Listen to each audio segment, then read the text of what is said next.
the water squirt that they shoot onto the fuel filler actually hit him right in the face, so his visor's already wet, but the rain is coming down. I don't think it's going to make a difference.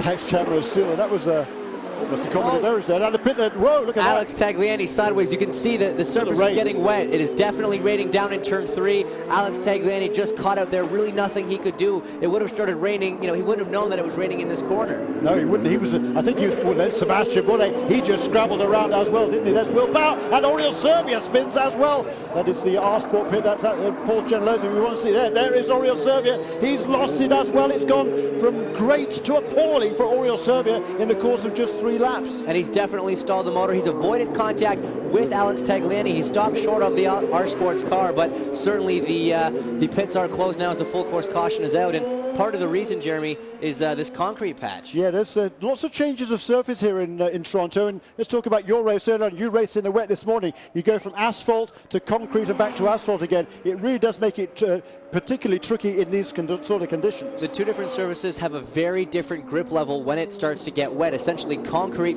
is extremely slippery. So when it gets to a wet racetrack, the idea is to drive around the outside of all these concrete patches and keep as much of your tire on the asphalt as possible. So right now the safety car is out, and Robert Dornbos is picked up as the leader with Graham Rahal, who we're on board with now, running in second. So we're going to have to see how much it rains. If the rain keeps up enough to put on wet weather tires. If not, you're going to have slick tracks and dry tires just like we had last week in Tremblant.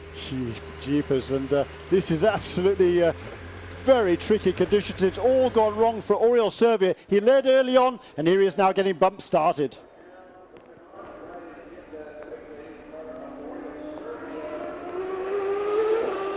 So they're finally the Holmetro safety truck team gets Oriol Servia underway, and now poor Alex Tagliani has to wait to be pulled out of the tire barriers, and Oriol Servia, as the highest running driver, gets preference there over Alex Tagliani, even though it was Tagliani that went off first. I think Servia was just about able to, to maintain the lead lap there, James. I was just going to say, Jeremy, he just got out in front of the safety car, so he has stayed on the lead lap as we watch him now trying to come back, catch up with the tail end of the field. Alex Tagliani, of course, not able to get his car going in time. He will be down a lap, so this has really, really hurt Alex's race. This is very unfortunate. You know, one half of the Canadian contingency of this race was out in the first lap, and now the second half, the other Canadian driver, Alex Tagliani, obviously in the tires in turn 3. So Oriol Servia diving into pit lane.